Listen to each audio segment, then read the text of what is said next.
Well, Ryan, almost a week on from the disappointment of losing to Derby, do you feel like you've had a good week's training to get that defeat out of your system? Yeah, the training's been good for sure. I think a result like that, it's tough to get out of the system until you play another game. So hopefully we can put in a good performance on Friday night and get a positive result.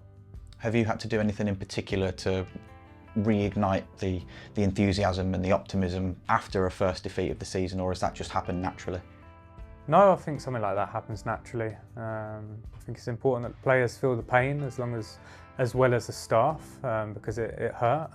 It's normal when you lose games, it hurts. So we need to remember that feeling. We've had a good training week. It's going to be a difficult match. We understand the moment that Borough are in, but we have to go there full of confidence and belief in our game and attack it as much as possible. I was doing a bit of research. Before Derby, you'd lost 7 games as a manager, and on 6 occasions you won the next game. I just wonder if there's anything that you do specifically after a defeat which helps you have a record like that? No, no. Hopefully that can continue, for sure.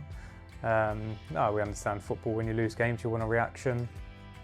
Like I say, you want to feel the pain and try and flip that as quickly as possible. We understand Friday is going to be a big challenge, but at the same time, yeah, we're going to every game believing in ourselves. We've had a great start away from home, 2 straight victories. We've not won 3 in a row on our travels since the start of last season. Is that something that you've targeted this year, coming into the club, a much better away record, and what do you think we've done well to allow us to win our first 2 away games? No, it's the target is to try and win every game. We understand that's not going to happen. Of course it isn't. There's so many games in this league, so many different opportunities to try and pick up results.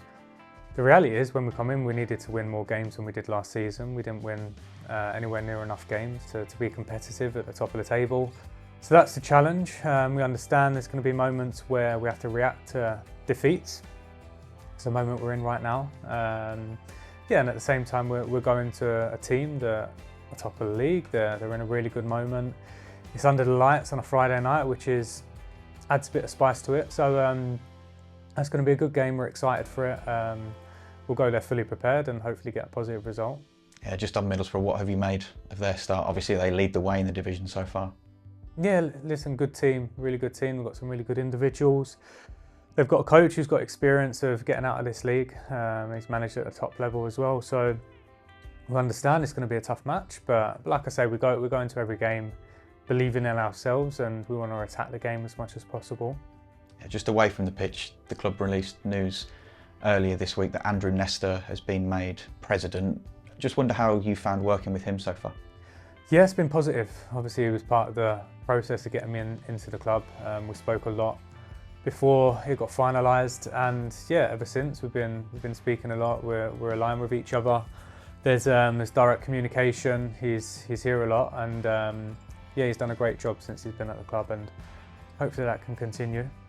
Just finally, Ryan, I'd just like to ask you about some of the players who have been absent in the last few weeks. Christian Bielik hasn't yet played for us. Tamabani and Daryl Dike have been sidelined. How are those guys getting on? And also, I believe there's some disappointing news to tell us about Alex Williams.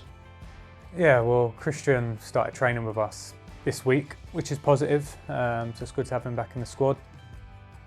Tammy and DK, they're still injured, so we've not seen them with the squad yet.